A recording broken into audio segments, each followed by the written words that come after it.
Okay, Google, turn on the light. আপনি ঘরে প্রবেশ করলেন আর সাথে সাথে ঘরের লাইট জ্বলে উঠল, অথবা আপনি বাইরে যাওয়ার আগেই আপনার ফ্রিজ আপনাকে ফোনে মেসেজ পাঠিয়ে জানিয়ে দিল যে ফ্রিজের দরজাটা ঠিকমতো বন্ধ হয়নি। এমনকি আপনার হাতে থাকা ঘড়িটি আপনার হার্টের অবস্থা বলে দিচ্ছে, জানিয়ে দিচ্ছে আপনাকে কখন পানি খেতে হবে, কখন বিশ্রাম নিতে হবে, সবকিছু।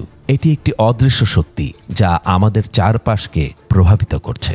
আইওটি শব্দটি অনেকের পরিচিত হলেও এই প্রযুক্তি সম্পর্কে অনেকের ধারণা কম।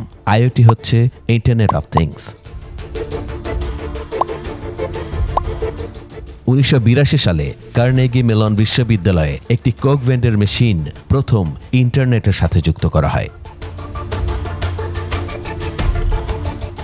এই ফ্রিজটি আগে থেকেই জানিয়ে দিতে পারত যে ভেতরে কোক ফুরিয়ে যাচ্ছে কিনা বা সেগুলো ঠান্ডা আছে কিনা। সেখান থেকেই আইওটির যাত্রা শুরু।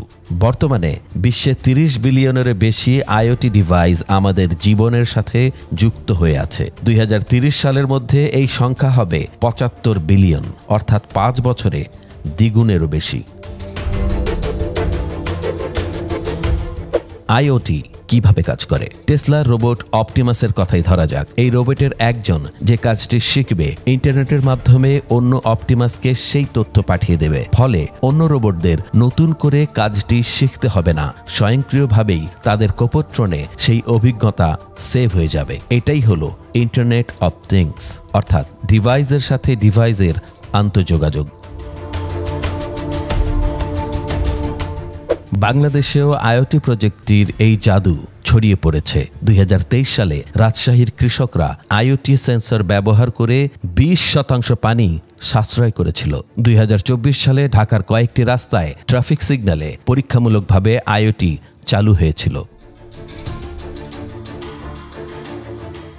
যে শক্তি জাদুর মতো আমাদের আগলে রাখতে শুরু করেছে, তার কিন্তু অন্ধকার দিকও রয়েছে। 2018 সালে মিরাই বটনেট নামে একটি ম্যালওয়্যার লক্ষাধিক আইওটি ডিভাইস হ্যাক করে বিশ্বব্যাপী হইচই সৃষ্টি করেছিল।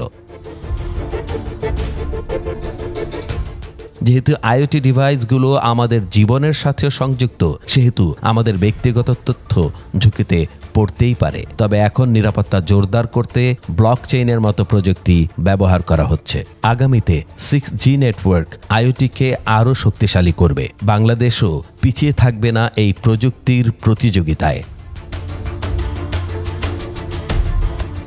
আইওটি আমাদের জীবনকে আরও সহজ, নিরাপদ ও উন্নত করবে। তবে মনে রাখতে হবে, প্রতিটি প্রযুক্তির ভালো ও মন্দ দিক নির্ভর করে আমরা এটিকে কী উদ্দেশ্যে ব্যবহার করছি তার উপর।